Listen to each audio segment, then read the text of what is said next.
नमस्कार दोस्तों। आचार्य चाणक्य एक महान शिक्षक और विद्वान, कूटनीतिक, अर्थशास्त्री और रणनीतिकार थे। अगर कोई व्यक्ति आचार्य चाणक्य की बातों को फॉलो करता है तो उसे सफलता निश्चित रूप से मिलती है। आचार्य चाणक्य ने अपनी चाणक्य नीति में मानव जीवन के तमाम पहलुओं का जिक्र किया है।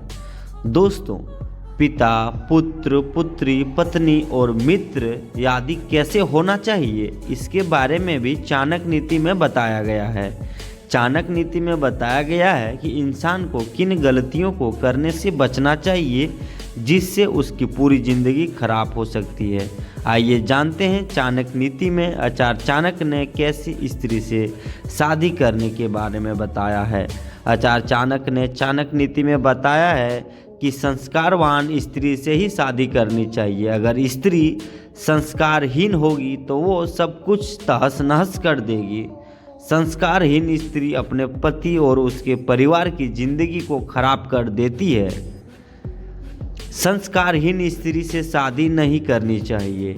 चाणक्य नीति के अनुसार अगर व्यक्ति की शादी संस्कारवान स्त्री से होती है तो वह अपने पति के घर को स्वर्ग बना देती है। संस्कारवान स्त्री अपने पति के साथ ही उसके पूरे परिवार का ध्यान रखती है। वह बेवजह विवाद नहीं करती और पत्नी वह उसके परिजनों को कटु वचन नहीं कहती है। दोस्तों, आचार्य चाणक्य ने चाणक्य नीति में कहा है कि स्त्री की सुंदरता, रंग रूप ही सब कुछ नहीं होता है।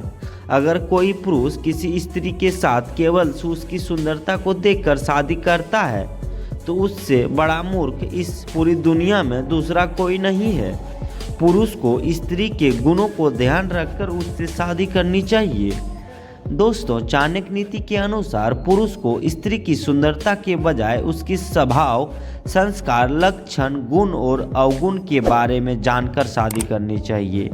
आचार्य चाणक्य का कहना है कि अगर कोई स्त्री रंग रूप में सुंदर नहीं है लेकिन उसके संस्कार अच्छे हैं